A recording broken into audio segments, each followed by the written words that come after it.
Premier Mike Rann has hit back at our outlaw bikie gangs. As he saw last night, the bikies taunted the Premier, saying they are now united against his tough new laws. But as Chris Kenny reports, Mr Rann is unapologetic.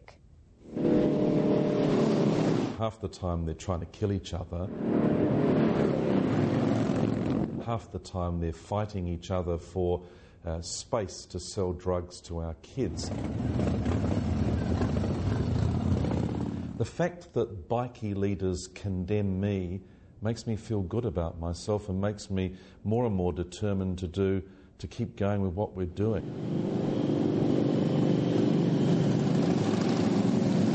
In last night's exclusive report, South Australian bikie gangs claimed they've forged a new alliance to oppose the tough new bikie laws. I went to the police and asked the police, tell me the legislation you need.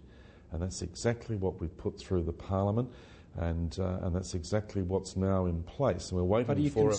But are you concerned that the bikies say they're now united to work together with their lawyers? They have money and lawyers. Can I just say, whilst they appear like meatheads on motorbikes, they actually, basically, many of these outlaw motorcycle gangs are involved in a range of things, particularly selling drugs, manufacturing and selling drugs.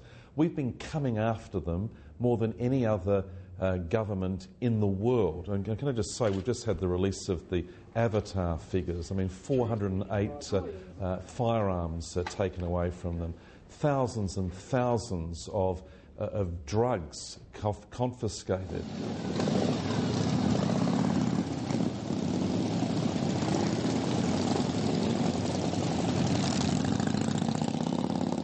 I think that Mike Rann has actually done something that no one else could do. He's brought every motorcycle club in Australia together, and they're all working together now, talking to each other. To see them lined up on television condemning me on Current Affair meant that we're doing the right thing. And they can pretend that they're really close mates, but you know one thing, that they're competing for space, they're competing against each other to sell drugs to our kids, which is why we're coming after them. You say bring it on. Well, my view is that I want to see, I've got great confidence in our police, I've got enormous confidence in our police commissioner.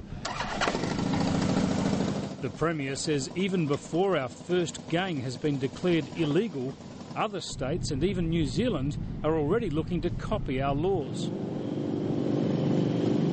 This is why the bikies want to use the QCs to block this in the courts here, because they know that if we can do it here, other states will follow, and they're starting to get nervous.